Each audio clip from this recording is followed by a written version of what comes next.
Sveiki nuostabų žiūrovai, vasarojantis prie jūros ar prie ugnikalnių. Pasiklausykime astrofiziko Kastyčio Zubovo. Kosminės aktualijos Kastyčio žiniose. Sveiki. Nors vasara jau įpusėjusi, bet kosminės naujienos kaip nesibaigia, taip nesibaigia. Tiesą sakant, daugeliui mokslininkų vasara yra pats darbymetis, nes tada nereikia užsiimti dėstymą, kol studentams atostogos galima kažkokį mokslą efektyviau daryti. Bet kaip bebūtų, ar dėl šitų, ar dėl kitų priežasčių, naujienų tikrai apstu, kaip paprastai parinkau dvi, o pirma yra apie Žemės vandenį. Apskritai, aišku, Žemėje daug to vandens turim. Paviršių Žemės dengia maždaug 70% vanduo. Pagal tūrį vandens Žemėje santykinai nėra daug. Tarkim, Jupiterio palydovas Europa netgi absoliutiniais skaičiais matuojant turi daugiau vandens negu Žemė, nors yra gerokai mažesnis. Ir tam yra priežastis, nes Žemė formavosi arti Saulės, o pavyzdžiui, Jupiteris su savo palydovais formavosi toli, už vadinamosios sniego linijos. Už sniego linijos, bent jau pagal standartinį modelį planetų formavimosi, toliau nuo Saulės negu sniego linija esančiose protoplanetinių disko vietose, vanduo buvo sustingęs į ledą ir dėl to galėjo dalyvauti visokių kietų kūnų formavimasi. Ledo grumstai, gumulai visokie galėjo kristi į tos kūnus ir tenai pasilikti. Tai čia yra tam tikras atstumas nuo Saulės, kur vanduo garuoja arba kondensuojasi. Taip, protoplanetinėme diske slėgis ypatingai mažas, tai skysto vandens būti negali, gali būti vandens garai arba vandens ledas. Arčiau Saulės negu sniego linija jau vandens ledas išgaruoja, arba tiksliau sakant sublimuoja, pavirsta garais ir dėl to kieti uoliniai kūnai jo prisijungti neturi kaip. Jis išgaruoja, pabėga iš protoplanetinio disko. Tai paaiškina, kodėl Merkurijus, Venera, Žemė ir Marsas turi palyginus nedaug vandens. Asteroidų žiede yra asteroidų ir vienokių ir kitokių, o už asteroidų žiedo, kur maždaug ir turėjo būti ta sniego linija, prasideda jau daug vandens, ar bent jau vandens ledo turintys objektai. Bet šitas paaiškinimas tikrai nėra pilnas, nes pagal jį, jeigu taip priimtumėm jo teiginius visiškai už gryną pinigą, tai Žemėje vandens apskritai neturėtų būti, nes Žemė tikrai nėra pakankamai masyvi, kad būtų galėjusi išlaikyti reikšmingą vandens garų kiekį formavimosi metu, kol tie vandens garai nepabėgo visiškai neišsisklaidę su visų protoplanetiniu disku. Ir formavimosi pradžioje čia buvo labai karšta, tai tiesiog viskas lydėsi, ugnikalniai veržėsi. Taip, buvo pakankamai aukšta temperatūra ir tiek Žemėje, tiek protoplanetinėme diske toje vietoje, kur formavosi Žemė, tai panašiu atstumu nuo Saulės, kaip ir dabar mes esam, turėjo būti pakankamai aukšta temperatūra, kad vandens ledas pavirstų garais. Ta pakankamai aukšta temperatūra tai galėjo būti žemiau 0 Celsijaus, nes kai labai žemas slėgis, tai ledas garuoja truputį žemesnėje temperatūroje, bet vis tiek ji buvo pakankamai aukšta. Taigi, standartiškai teigiama, kad į Žemę vandens atnešė kometos ir asteroidai atlekiantis iš už sniego linijos, iš išorinių Saulės sistemos dalių. Jie lėkė į centrinę dalį, kai kurie atsitrenkė į Žemę ir taip atnešė vandens. Vėlgi, toks paaiškinimas kaip ir suvokiamas, bet vėlgi užduoda klausimą. Pavyzdžiui, kodėl Veneroje vandens tada nėra? Venera labai panašaus dydžio į Žemę, į ją irgi turėjo tų asteroidų ir kometų pataikyti, kodėl tenai neatnešta vandens. Arba, tarkim, kad Marse vandens mažiau negu Žemėje, tai kaip ir aišku, nes Marsas pats mažesnis, jam sunkiau buvo tų asteroidų prisitraukti ir panašiai. Bet dar vienas klausimas, kuris atsakymo iki šiol neturėjo, yra apie vandens izotopų santykį. Vanduo turi keletą vadinamų izotopinių atmainų, tai yra tokių, kur viename ar keliose atomuose neutronų skaičius yra kitoks. Tarkim, vandenilis, vandens molekulė tai yra 2 vandenilio atomai ir 1 deguonies atomas. Vandenilio atomas standartinė paprasčiausia jo forma yra branduolyje tiesiog 1 protonas. Bet egzistuoja ir atmaina vadinama deuteriu, kur branduolyje turi 1 protoną ir 1 neutroną. Ir taip pat egzistuoja tritis, kuris turi 1 protoną ir 2 neutronus. 3 vandens rūšis. Tričio yra labai nedaug, bet tarkim to pagrindinio vandenilio arba pročio ir deuterio santykis Žemės vandenyje yra, man atrodo, maždaug 3000/1 ir tai neatitinka santykio kometose ar asteroiduose ar panašiai. Tai tarkim, jeigu vien kometos atnešė vandenį į Žemę, tai tikėtumėmės, kad Žemės vandenyje pročio ir deuterio santykis turėtų būti labai panašus į kometą. Jeigu asteroidai atnešė, tai panašus į asteroidą ir panašiai. Ir ne vieną dešimtmetį bandoma suvokti, kaip čia taip gali būti, kad kodėl tas santykis yra skirtingas. Visokių pasiūlymų pateikta, bet nei vienas taip atrodo iki galo ir nepaaiškina šitą. Dabar mokslininkai sugalvojo patikrinti, ar ta sniego linijos paradigma yra tokia jau teisinga. Jie pasiremia naujais kvantinės chemijos skaičiavimais ir laboratoriniais eksperimentais, kuriuose nustatyta, kaip stipriai vandens molekulės sukimba su įvairiomis dulkelėmis, tokiomis sąlygomis, kokios galėjo būti protoplanetinėme diske. Ir paaiškėjo iš tų eksperimentų bei labai detalių būtent kvantinės chemijos skaičiavimo, kad ta ryšio energija, energija, kurios reikėtų, kad patrauktum ar atplėštum vandens molekulę nuo dulkelės, nėra tam tikras vienas dydis, o yra nemažas verčių intervalas, pasiskirstas pagal normalų įskirstinį arba varpo kreivę.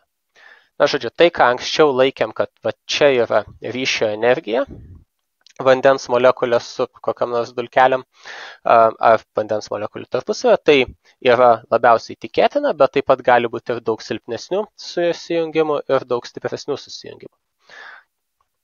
Ką tai reiškia? Kuo didesnė ryšio energija, tuo sunkiau sutraukyti ją ir tuo aukštesnės temperatūros reikia, kad molekulės atplėštum ar vienas nuo kitų ar nuo dulkelių. Vadinasi, tais atvejais, kai vandens molekulės su dulkelėmis arba tarpusavėje sukibusios stipriau, jos galėjo išlikti sukibusios daug arčiau Saulės, negu ta sniego linija, kokią manėm anksčiau esat. Ir remdamėsi tomis žiniomis apie ryšio energijos variacijas ar intervalą, mokslininkai apskaičiavo, kiek ledo tikėtina galėjo būti skirtingose protoplanetinio disko vietose ir kiek to ledo galėjo patekti į besiformuojančias planetas. Ir paaiškėjo, kad Žemėje esantį vandenį galima visiškai paaiškinti tuo, kad tiesiog kai kurios vandens molekulės buvo tvirčiau prikibusios prie dulkelių, negu manėm anksčiau. Ir taip pat šitas modelis gerai paaiškina ir izotopinių vandens atmainų santykius ir netgi paaiškina skirtingą vandens arba vandens molekulių turinčių mineralų kiekį įvairiose meteorituose ar asteroiduose, kurie skirtingų atstumų nuo Saulės formavosi. Atrodo, kad galima tiesiog paaiškinti Žemės vandens kilmę kaip vietinį tą vandenį. Ir tai paaiškino, kodėl Venera turi neabejotinai gerokai mažiau vandens, nes ji visgi arčiau Saulės formavosi, tai tenai dar karščiau ir tenai jau labai nedaug vandens molekulių galėjo būti prikibusios prie dulkelių ir prisijungti prie Veneros. Kodėl Marsas turi mažai vandens? Tai paaiškinimas toks pat kaip ir seniau, tiesiog Marso mažesnė gravitacija ir jis pradžioje savo susikūrimo metu galėjo turėti nemažai vandens, bet tiesiog prarado jį, kaip ir vėlgi rodo įvairiausi stebėjimai, kad kartu su atmosfera Marsas neteko ir labai daug vandens. Taigi, vanduo greičiausiai tiesiog lokalus ir jokių didelių kometų ar asteroidų smūgių tam nereikėjo. O kaip tą suprasti, nes jeigu prieš istoriniais laikais buvo visur čia lavos, sakykime, vandenynas, ne, ir labai karšta išsilydžiusios uolienos, ne, tai tas vanduo tiesiog turėjo užvirti, jeigu jis buvo paviršyje? Kurį laiką pačioje pradžioje egzistavimo, taip, Žemės paviršius buvo išsilydęs, bet vanduo nebūtinai buvo jo paviršyje. Vanduo galėjo būti įvairiose, susimaišę su tomis pačiomis uolienomis, aišku, garų forma vandens molekulės, bet sumišusios su uolienomis. Vėliau stingstant jos liko uolienose, bet laikui bėgant irgi galėjo tiesiog išsiveržti į paviršių. Taip pat atmosferoje labai daug vandens garų galėjo būti. Ir taip pat Žemės pirmykštė atmosfera greičiausiai buvo gerokai tankesnė už dabartinę ir dėl to vandens virimo temperatūra galėjo būti bent kokiu 100 laipsnių aukštesnė negu dabar. Vadinasi, kai jau paviršius sustingo, tai nors ir buvo dar labai karšta Žemėje, tiesiog dėl tos formavimas iš šilumos pirmykštės ir dėl atmosferos kuriamo šiltnamio efekto, bet net ir skystas vanduo galėjo egzistuoti, nors, tarkim, temperatūra ten galėjo būti kokia 150-160 laipsnių. Laikui bėgant temperatūra nukrito, atmosfera irgi gerokai pasikeitė, kažkiek jos susigėrė ir pavirto įvairiais mineralais, kažkiek pabėgo į kosmosą.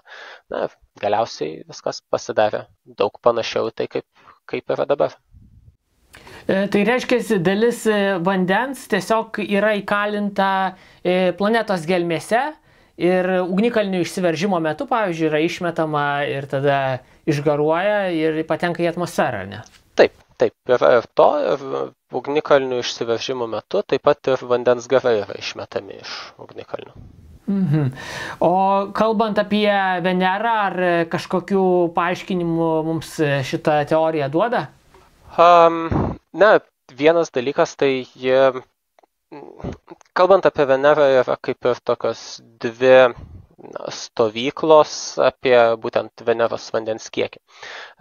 Viena iš jų teigia, kad Venera galbūt jaunystėje turėjo daug vandens, gal net panašiai kaip Žemė, bet vėliau vulkanizmas, kitokie procesai, magnetinio lauko nebuvimas, dėl to atmosferos visoks praradimas, tiesiog išsausino planetą. Kita stovykla teigia, kad nuo pat pradžių Venera buvo labai sausa.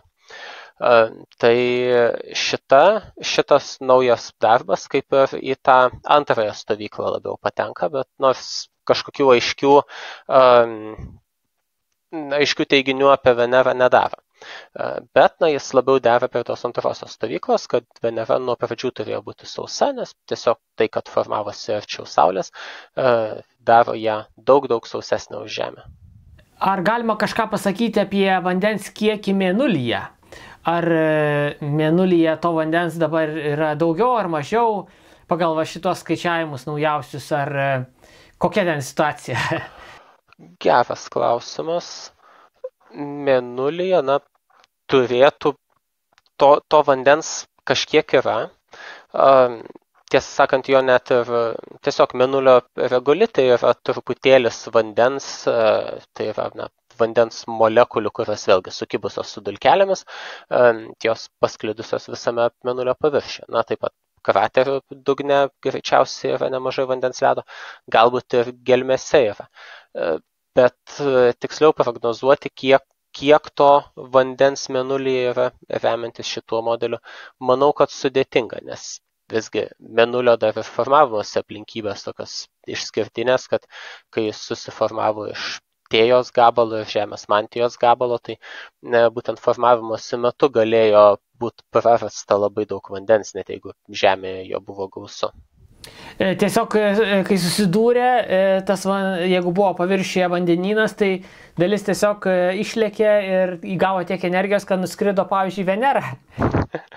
Na, ne į Venerą, o tiesiog kosmosą išsisklaidė. Taip, dalis to vandens, kuris galėjo dengti Žemę, turėjo tiesiog išlėkti į kosmosą, na, o tas gabalas, kuris suformavo Mėnulį galiausiai, greičiausiai tiesiog nelabai galėjo prisitraukti vandens, nes vėlgi silpna gravitacija.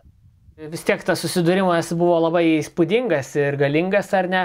Tai įdomu, kiek mūsų planeta to vandens neteko, ar gal čia mes buvom gerokai apsemti ir, žinai, buvo vandens planeta, sakykime. Sausumos gal net nebuvo. Apskritai, kiek teko girdėti, tai manoma, kad pirmykštėje Žemėje dominavo seklūs vandenynai, o sausumos buvo daug mažiau negu dabar yra. Bet tas, man atrodo, buvo tiek prieš susidūrimą su Tėja, tiek po jo. Tai negaliu pasakyti, kiek to vandens Žemė galėjo netekti susidūrimo metu. O dabar Mėnulyje esantis vanduo, tai čia kai bus Artemis tos misijos ir astronautai darbuosis, tai jie bandys tą vandenį irgi tyrinėti ir naudos savo galbūt net ir reikmėms, ar ne?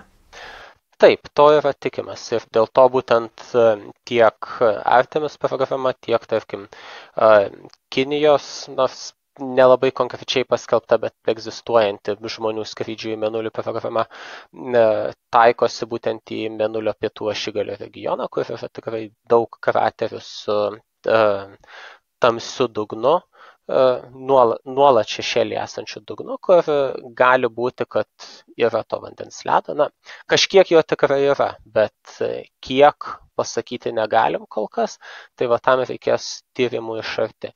Na, pirmosios Artemis misijos jos gal tik tai bandys išsiaiškinti, kiek ten to vandens yra, bet vėliau galbūt tą vandenį bus galima tiesiog panaudoti žmonijos reikmėms. Tai realiai astronautai gręžtųsi kažkiek į tą ledo paviršių ir žiūrėtų, koks ten storis, ne? Vienas iš metodų turbūt būtų gręžtis, kitas metodas galbūt būtų su kokiais nors sonarais ar kažkuo panašiu. Tiesiog ant ledo paviršiaus padėjus siųsti garsinius impulsus ir iš to bandyti susigaudyti, kokio storio tas ledo sluoksnis. Bet reiškia, ten yra krateriai, kurių neapšviečia saulės spinduliai, dėl to ten yra užledėjęs tas vanduo jau daugybę amžinybę faktiškai, ne? Taip, Mėnulio sukimosi ašis į orbitos plokštumą pasvirusi tik tai 5 laipsnius, dėl to arti ašigalių Saulė niekad nepakyla aukščiau ten negu maždaug 10 laipsnių virš horizonto. Vadinasi, daugelio kraterių dugno jį tiesiog niekada neapšviečia ir dėl to juose gali būti labai labai šalta. Tiek šalta, kad būtent net ir beorėje erdvėje vanduo išlieka ledo formoje. Bet jeigu jie tą vandenį, kai ledą kažkaip surinks, tai jie po to jį, jeigu atitirpintų, tai jis išburbuliuotų į kosmosą, ne? Reikės kažkokius indus naudoti. Jeigu atitirpintų tiesiog Mėnulio sąlygomis, tai taip, jis nepavirstų net vandenio, tiesiog ledas imtų garuoti, pašildytas iki pakankamos temperatūros, imtų garuoti ir išgaruotų. Na, bet žinoma, taip niekas nedarys, tie ledo mėginiai bus paimami tam kokius nors indus ir tada jau tyrinėjami laboratorijose. O ar Mėnulyje nėra kažkokių ežerų, pavyzdžiui, kur skystas vanduo tyvuliuotų, ar kalbam tik tai apie ledą? Paviršiuje tai tikrai ne. Po ledu nesu girdėjęs apie tokias idėjas, hipotezės, kad tai būtų. Vat apie Marsą yra kalbama, kad Marso ašigalinės ledo kepurėse giliai po ledu gali būti skysto vandens telkinių. Mėnulis tokių kaip ašigalinių ledo kepurių neturi ir tiesiog krateriuose greičiausiai nėra tiek daug ledo, kad jo slėgis kažkur giliai galėtų būtų pakankamas, kad suskystintų tą ledą į vandenį. Nes būtent giliai po ledu reikia aukšto slėgio, tada tas aukštas slėgis ištirpdo ledą. Kągi, dabar kokia antroji naujiena? Taip, antroji naujiena yra apie tamsiosios materijos poveikį žvaigždėms. Na, apskritai, kas yra tamsioji materija, daugelis esam girdėję šitą terminą, bet tai yra tiesiog hipotetinė materijos rūšis, kuri su likusia materija sąveikauja beveik vien gravitaciškai, sakykim taip. Pagrindinė sąveika gravitacinė, kitokios sąveikos, jeigu egzistuoja, tai jos labai labai silpnos. Tarp tų kitų sąveikų yra ir elektromagnetinė, kuri sukuria visus matomus reiškinius. Na, viskas, ką mes matom, visa šviesa, tai yra elektromagnetinės bangos, vadinasi, reikia elektromagnetinių sąveikų, kad ta šviesa atsirastų. Dėl to tamsioji materija nesąveikaudama elektromagnetiškai, ji lieka mums nematoma. Tai tas tamsioji pavadinimas gal nėra visiškai tikslus, bet tamsumas čia reiškia tą, kad mes apie ją kaip ir nieko nežinom, o ne tai, kad ji yra kaip nors juoda. Ji yra nematoma. Permatoma. Permatoma, taip. Tačiau jos poveikis yra stebimas, įvairūs netiesioginiai jos egzistavimo įrodymai yra labai gausus. Pagrindiniai tai yra galaktikų sukimosi greitis, tai yra jeigu galaktika sudarytų tik tai regimoji materija, tai žvaigždės judėdamos taip greitai, kaip matom, kad juda galaktikos, jos tiesiog išlakstytų į šalis. Nepakaktų gravitacijos, kad tas žvaigždės išlaikytų galaktikos savo glėbyje. O jeigu yra papildomai tamsiosios materijos, vidutiniškai apie 6 kartus daugiau negu įprastos visatoje, tai tada jau įmanoma išlaikyti žvaigždės ir jas judančias taip, kaip jos juda. Na, taip pat gravitacinis lęšiavimas, kai tolimų objektų šviesa yra iškreipiama ir jų formos išsikreipia, kartais net ir keli atvaizdai matosi. Tai vėlgi, matuojant to gravitacinio lęšiavimo efektą, galima nustatyti materijos pasiskirstimą tarp to iškreipto objekto ir mūsų. Na ir tie gaunami pasiskirstimai, jie toli gražu ne visada atitinka regimąją materiją, vadinasi, yra kažkokie masyvūs nematomi komponentai, kurių gravitacija veikia šviesos trajektorijas. Ir mūsų Saulės sistemoje irgi yra šitos materijos? Taip yra, tačiau tokiais masteliais kaip Saulės sistema, ji nėra dominuojantis veiksnys, nes tamsioji materija iš esmės dėl to, kad nesąveikoja gravitaciškai, ji negali susitelkti į labai tankius gumulus. Dėl to ji yra daug labiau pasklidusi ir, tarkim, Saulė arba Žemė yra daugybę kartų tankesni objektai negu tamsiosios materijos tankės šitose apylinkėse. Todėl, tarkim, Žemės judėjimui aplink Saulę tamsioji materija įtakos jokios pastebimos neturi.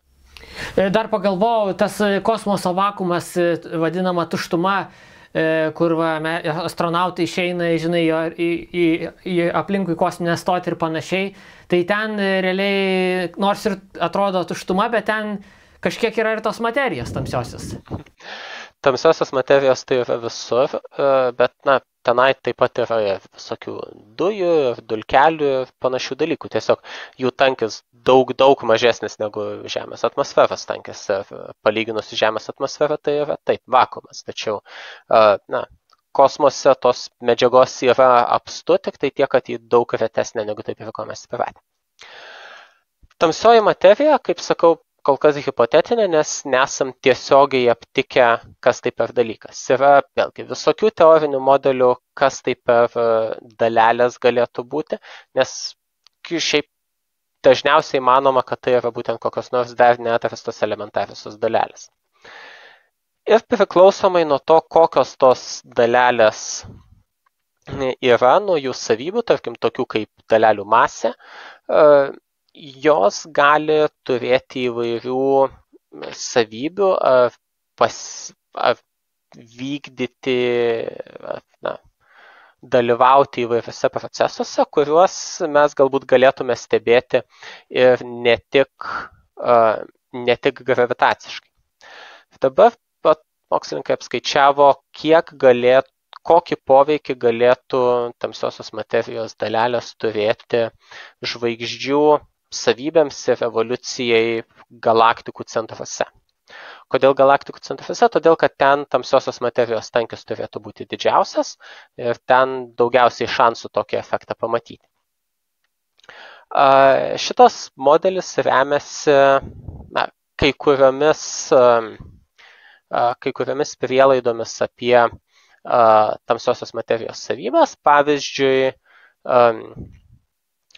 tokias kaip jau minėta jų masė ir taip pat tamsiosios materijos dalelių tarpusavio sąveika. Nes pagal kai kurios modelius tamsiosios materijos dalelės tarpusavėje gali susidurti, anihiliuoti ir sukurti, tarkim, gamą fotonų porą. Jeigu tamsiosios materijos dalelės yra pakankamai masyvios, tai vėlgi remiamasi vienu iš dominuojančių teorinių modelių, kuris angliškai vadinamas Weakly Interacting Massive Particles arba silpnai sąveikaujančios masyvios dalelės. Pagal šitą modelį tamsiosios materijos dalelių masė yra gerokai didesnė negu, tarkim, protono arba neutrono dalelių masė. Taigi pagal šį modelį masyvios dalelės, jos tiesiog dėl savo masės gali patekti ir nuskęsti faktiškai žvaigždžių ar kitų masyvių kūnų centrus. Tiesiog dėl to, kad tokios dalelės jos juda pakankamai lėtai, kad įkritusios į žvaigždę nebūtinai galėtų iš jos pabėgti. Taigi, jeigu priimam šitokį modelį, tai vadinasi, Saulės centrinėje dalyje turėtų būti susitelkę kažkiek tamsiosios materijos, ir Jupiteryje, tarkim, turėtų būti susitelkę, galbūt net ir Žemėje kažkoks sutankėjimas nedidelis tamsiosios materijos galėtų būti. Tačiau palyginus visiškai nedideli šitie skirtumai, kad jie, tarkim, Saulėje vykstantiems procesams įtakos realiai neturi. Tačiau paukščių tako centre ir mažose žvaigždėse įtaka gali būti reikšminga. Įtaka gali būti tokia, kad tų mažų žvaigždžių centruose prisikaupia tiek tamsiosios materijos, kad jos dalelės tarpusavyje susidurinėdamos ir kurdamos gamą fotonus, jos išpučia šitas žvaigždės, nes sukuria papildomą slėgį, kuris žvaigždės išpučia ir taip pat pristabdo ir netgi visiškai sustabdo termobranduolinės reakcijas juose. Nes jeigu nekalbam nieko apie tamsiosios materijos įtaką, tai minimaliai įmanoma žvaigždės masė yra maždaug 8% Saulės masės, tai atitinka maždaug 80 Jupiterio masių, nes Saulės masė beveik tiksliai 1000 kartų didesnė negu Jupiterio. Mažesni objektai negu šita masė, jie niekad centre nepasiekia pakankamo tankio, kad tenai įsižiebtų termobranduolinės reakcijos, kuriuose tas paprasčiausias vandenilis, apie kurį minėjau praeitoje naujienoje, protas, galėtų jungtis tarpusavyje ir galiausiai formuoti helio branduolius. O tokių reakcijų reikia, kad žvaigždės kuriama termobranduolinė energija palaikytų jos formą ir teiktų jos šviesą. Mažesni objektai, vadinami rudosiomis nykštukėmis, jie šiek tiek termobranduolinių reakcijų vykdo, nes yra ten deuterio ir tričio, kurie lengviau sąveikoja tarpusavėje, tačiau tos reakcijos yra tokios silpnos, kad jos praktiškai nekuria šviesio ir jos neišpučia niekiek žvaigždės lyginant su tuo, kokia ji būtų visiškai be termobranduolinių reakcijų. Taigi, 8% Saulės masės yra ta riba, jeigu neatsižvelgiami tamsiosios materijos įtaką. Dabar naujam tyrime mokslininkai skaičiuoja, kad paukščių tako, tarkim, centre gali mažiausios žvaigždės išsipūsti ir termobranduolinės reakcijos jose gali sustoti į tose žvaigždėse, kurių masė yra mažiau negu 10% ar gal net 12% Saulės masės.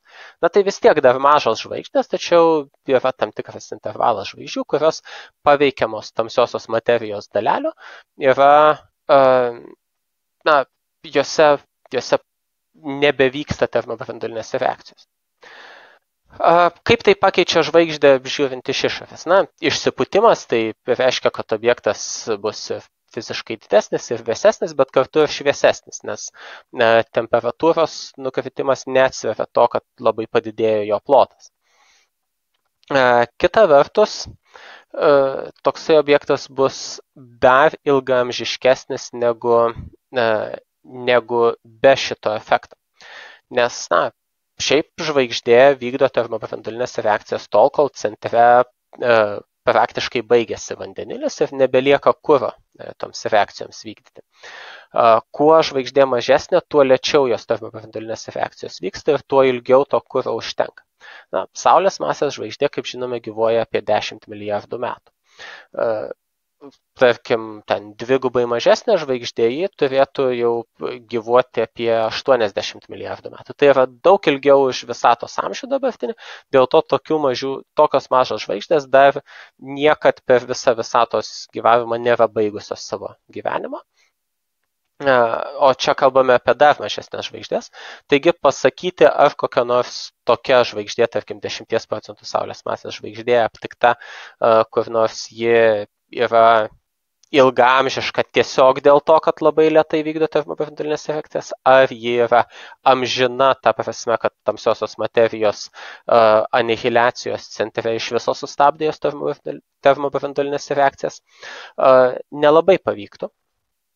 Iš kitos pusės, kas gali pavykti, tai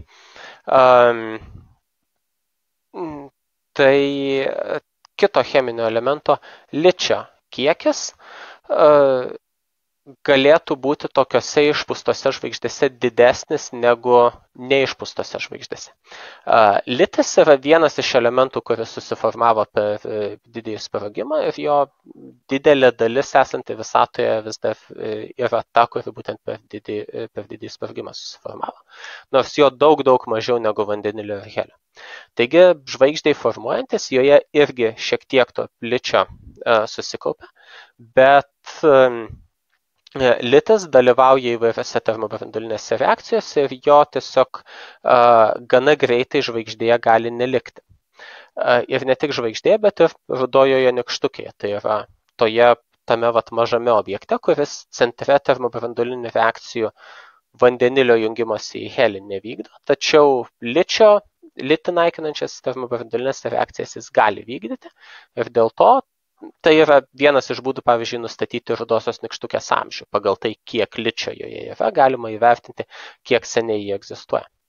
Tuo tarpu tamsiosios materijos išpūsta žvaigždė, ji turėtų neprarasti ličio, nes tas išpūtimas pakeičia jos savybės tiek, kad net ir litį naikinančios termobranduolinės reakcijos turėtų nustoti vykti. Dėl to, jeigu aptiktume, tarkim, galaktikos centre daugiau negu kitur santykinai žvaigždžių, kurios yra labai mažos ir turi santykinai nemažą, sakykime, ličio kiekį, tai galėtume sakyti, kad taip jos yra paveiktos išpūstos tamsiosios materijos dalelių, kurios kaupiasi jų centruose. Kol kas tokių žvaigždžių neaptikta, bet iš esmės dėl to, kad nebuvo bandyta specifiškai jų ieškoti, bet to tokias blausias žvaigždės aptikti galaktikos centre, kur yra daug ryškių žvaigždžių ir tarp jo ir mūsų yra labai daug žvaigždžių ir dulkių, tiesiog tą padaryti sudėtinga. Bet laikui bėgant tai taps įmanoma ir jeigu pavyks kažką tokio aptikti, tai bus įdomus būdas apriboti, kokias savybės gali turėti tamsiosios materijos dalelės. Nes jeigu, pavyzdžiui, tamsiosios materijos dalelės iš tiesų yra labai lengvos, kaip kiti kai kurie teoriniai modeliai teigia, kad tai yra dalelės daug mažesnės masės net už elektronus. Tai tokios dalelės jos turėtų judėti labai dideliais greičiais, daug didesniais negu greičiai reikalingi pabėgti iš žvaigždžių gravitacinio lauko. Vadinasi, tokios dalelės žvaigždžių centruose negali kauptis, nes jos tiesiog per greitai juda, kad žvaigždės jas išlaikytų. Ir šito efekto nebūtų. Taip pat, jeigu tamsiosios materijos dalelės yra tokios, kurios tarpusavyje irgi nesąveikauja ir susidurdamos negamina gamma fotonų, tai vėlgi šito efekto turėtų nebūti, nes tos dalelės, net jeigu ir susikaupia žvaigždės centre, jos ten tiesiog savo ramiai būna ir jie kaip žvaigždai praktiškai įtakos jokios neturi. Tai va, toksai vėlgi kaip ir netiesioginis, bet kartu ir negravitacinis būdas nustatyti tamsiosios materijos dalelių savybės, įskaitant turbūt įvertinti, bent jau leistų ir tankį tamsiosios materijos galaktikos centre ir panašius dalykus. O kaip čia buvo sugalvota, kad tos tamsiosios materijos dalelės susidūrusios išskiria tą gamą spinduliuotę? Na, dauguma teorinių tamsiosios materijos teorinių modelių, jie remiasi įvairiais dalelių fizikos postulatais, kvantinė fizika, kuri tiesiog leidžia prognozuoti, kokios galėtų būti įvairių dalelių savybės. Ir pagal kai kurios iš tų, praktiškai bendrai standartinėme dalelių fizikos modelyje, kiekviena dalelė turi savo antidalelį ir tarpusavėje susidūrusios, jos viena kitą sunaikina ir paskleidžia du fotonus, dažniausiai gamma fotonus, nes fotonų energija atitinka tų išnykusių dalelių rimties masės energiją. Tai net ir, tarkim, elektronas ir jo antidalelė pozitronas susidūrė, jie jau paskleidžia gamma fotonus. Jeigu protonas su antiprotonu susidurtų, irgi gamma fotonų paskleidžia ir taip toliau. Tamsiosios materijos dalelės, jos irgi turėtų turėti savo antidalelės ir tarpusavėje galėtų susidurti ir paskleisti gamma fotonus. Ilgą laiką yra ieškoma tamsiosios materijos signalo įvairių galaktikų centruose, bandant aptikti gamma spinduliuotės foną ir įvertinti, ar jis yra toks, kokio tikėtumėmės iš tamsiosios materijos dalelių susidūrimų. Kol kas visi tie bandymai yra, ne tai kad bevaisiai, bet neduoda aiškių rezultatų. Gamma spinduliuotės fonas lyg tai yra kiekvienos galaktikos centre, bet yra ir kitų procesų, kurie tuos gamma spindulius gali sukurti, kurie nesusiję su tamsiaja materija. Ir būtent priklausomai nuo to, kaip mes vertinsim tuos kitus procesus, apie kuriuos irgi yra daug visokių nežinomųjų, gali arba nieko nelikti atmetus tų procesų įtaką, arba likti kažkoks dar nepaaiškintas fonas, kuris galėtų būti tamsioji materija. O jeigu tos tamsiosios materijos dalelės susidurtų tiesiog mano kambaryje, čia kažkur. Ar aš pamatyčiau tą išsiskiriančią gamą spinduliuotę, ar koks būtų pojūtis? Gamą spinduliuotės mes nematome, nes tai yra daug aukštesnės energijos negu regimieji spinduliai. Poveikis nuo 2 gamma fotonų, net jeigu jie abu į tave pataikytų, tai būtų nykstamai mažas. Taip, vieną kitą tavo ląstelę galbūt paveiktų, pažeistų kaip nors, bet mūsų ląstelės pažeidžiamos yra įvairiausių veiksnių nuolatos ir jos turi daugybę būdų, kaip pasitaisyti arba išmesti, sunaikinti pagadintą ląstelę ir sukurti naują jos vietą ir panašiai. Į Žemę nuolatos pataiko visokie kosminiai spinduliai, kurie taip pat yra labai energingos dalelės, jie sukuria atmosferoje visokius gamma fotonų ir kitokių energingų dalelių ir fotonų srautus, kurie mus nuolatos veikia. Taip kad tamsiosios materijos anihiliacija Žemėje yra, net jeigu ji vyksta, tai yra vis tiek turi labai nedidelį indėlį į bendrą gamma spinduliuotės srautą, koks yra mūsų aplinkoje. O mūsų aplinkoje jis standartiškai yra toks mažas, kad mums jokios įtakos neturi. O mūsų Saulėje turėtų būti daugiau tokių procesų, ne? Ir išsiskiria, reiškia, ta energija, kuri iš vidaus išputinėja Saulę, ne, tą branduolį Saulės.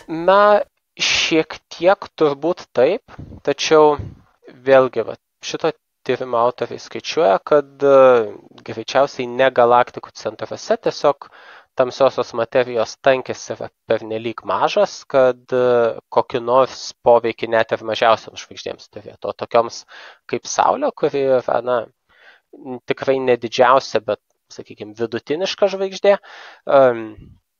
tai jai jokios pastebimos įtakos negali turėti. Nors taip, Saulės centre turėtų būti tamsiosios materijos dalelių sankaupa.